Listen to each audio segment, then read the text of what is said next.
Bonjour mesdames et messieurs, le 10h, bienvenue sur cette émission qui vous est présentée par Sarah Yani. Et cette chaîne est dénommée Marche avec Dieu et partage l'art du témoignage. Bonjour Dieu, nous sommes très curieux de connaître un peu plus sur votre nouvelle chaîne Marche avec Dieu TV, partage l'art du témoignage. Alors nous voulons vous poser quelques questions pour être éclaircis en ce qui concerne votre nouvelle chaîne. La première question est celle-ci. Avez-vous déjà aspiré à créer cette chaîne depuis longtemps? Bien, merci beaucoup. Merci d'être passé. Excusez-moi, je reste masque. Merci d'être venu pour cette interview. Et je ne peux pas qui est trop attaché à l'évangile de Christ à la fois. Et c'est pendant les prières que Dieu me donnera cette image. Et que ça devait être non pas seulement une chaîne de télévision, une assemblée de prière, une main qui soutient les orphelins, les veuves, les vieillards. C'est toute une action en fait, la vision de Dieu qu'il a intitulée Marche avec Dieu, partage l'art du témoignage. Quand j'ai commencé mon ministère, il y a 22 ans, la vision que j'avais, je l'avais intitulée Chama Ministry. Ça a pris toutes ces années. Et voilà aujourd'hui, après l'école où nous sommes passés, Dieu dit Marche avec Dieu. J'obéis. C'est la vision de l'Éternel, c'est la pensée de Dieu et nous pensons qu'il ira jusqu'où il veut qu'il aille. Quelle était votre inspiration? Qu'est-ce qui a fait en sorte que ce soit assez lourd de conséquences. On va peut-être en parler peut-être dans une prochaine émission, puisque je ne connais pas vos questions.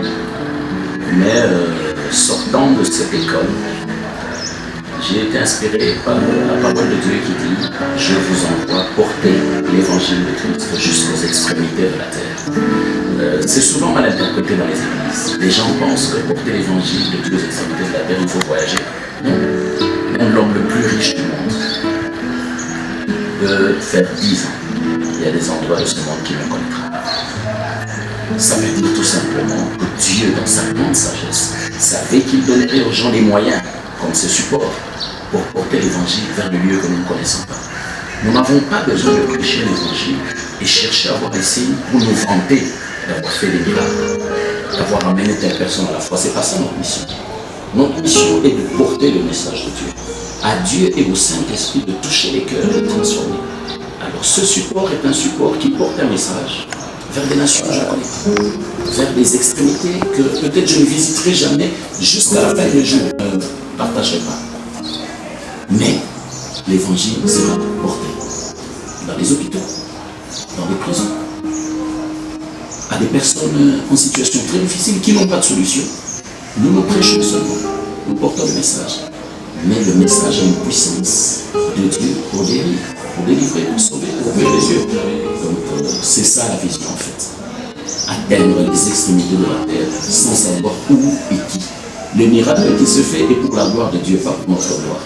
Voilà pourquoi nous n'apparaissons pas, c'est le logo du message de Dieu qui apparaît. Nous restons cachés. Amen. Merci beaucoup, Dieu.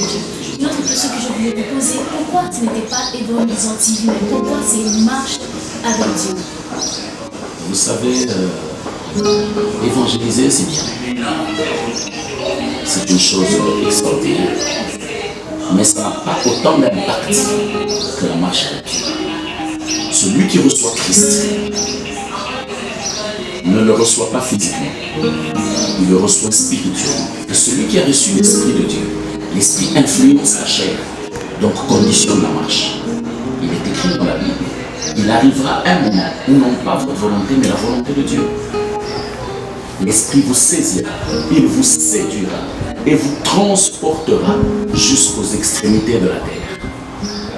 Vous transportera vers les lieux que vous n'avez pas choisis, mais parce que Dieu veut que vous y soyez. C'est par rapport à ça que nous nous disons, celui qui marche avec Dieu est plus fort, est plus stable, est plus debout dans la foi que celui qui évangélise.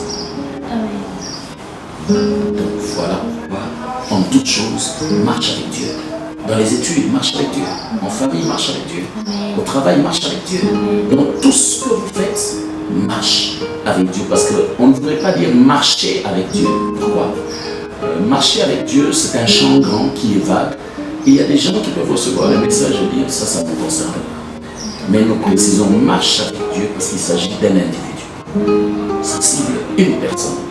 Et cette personne est porteuse d'une multitude par le témoignage de la transformation dans sa vie. Gloire à l'Éternel. Amen. Merci beaucoup, Dieu. J'ai été captivée par votre slogan qui est partage l'art du témoignage. Et quand j'ai consulté mon dictionnaire, l'art c'est un talent, c'est l'habileté, c'est aussi une représentation humaine. Alors j'aimerais comprendre pourquoi est-ce que le slogan c'est partage l'art du témoignage. Nous voulons être éclairés, je dirais. Nous voulons être éclairés sur ces slogans. J'aime beaucoup cette question. Oh, jusque-là, pour moi, c'est la meilleure des questions. Comme vous avez défini l'art, le témoignage est un art. Il y a des gens qui ont des témoignages qu'ils ont gardés en eux. Soit par honte, soit par peur, pour plusieurs raisons. Chacun de nous a un témoignage en lui, mais il ne sait pas le sortir. Alors, c'est comme ça que Dieu donne le slogan, partage l'art du témoignage. C'est-à-dire, quand tu développes l'intimité avec Dieu, tout ce qui pouvait retenir le témoignage n'est plus. Tu en fais un art. Et l'art est une fierté. L'art est quelque chose qu'on cherche au plus profond de soi et qu'on ressort au vu de tous. Quand tu atteins cette dimension, ça devient un art que tu partages partout. Celui qui te trouvait timide quand il te trouve en train de témoigner, il est lui. Qu'est-ce qu'il a touché? C'est cet art-là que nous voulons transmettre, afin que chacun ne garde plus son témoignage. Il peut le trouver petit, mais c'est un témoignage qui peut sauver une vie perdue. Il faut que ce soit un art. Nous venons pour demander aux gens de marcher avec Dieu, afin que l'esprit sorte de l'art du témoignage et qu'il soit partagé. Vous allez nous donner en fait la grande vision qui globalise tout ce que vous avez dit. La grande vision pour cette chaîne. La grande vision, c'est d'atteindre la multitude des âmes, la multitude de peuples, la multitude des égarés, la multitude de ceux qui sont perdus, la multitude de ceux qui désespèrent, la multitude de ceux même qui ont perdu la foi, la multitude de ceux qui doutent. Il faut les atteindre.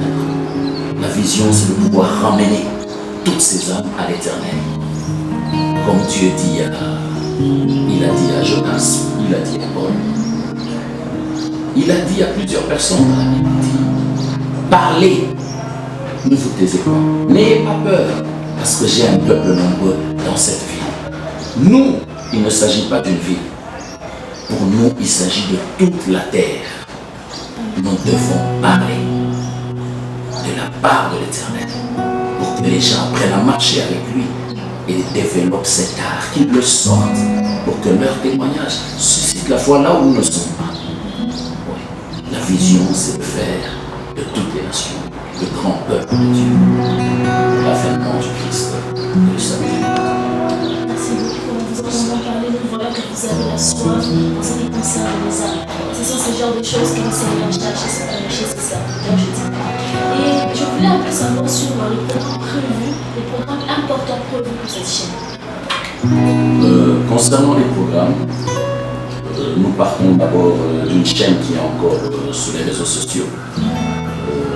Ça arrivera, vous allez en parler.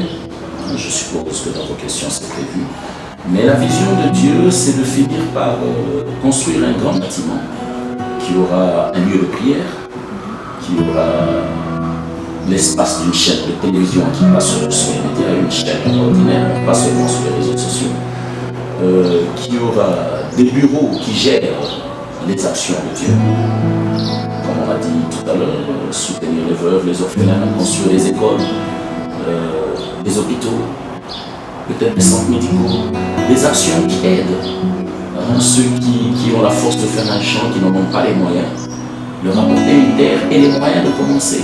Non pas parce que nous attendons quelque chose en retour, mais parce que Dieu les a visités pour leur montrer que lui est capable d'apporter aux pauvres la richesse, aux riches la connaissance de l'humilité, aux arrogants la faiblesse de la crainte de Dieu. Voilà ce que nous avons fait. Que Dieu vous bénisse. Encore une autre question concernant votre chaîne.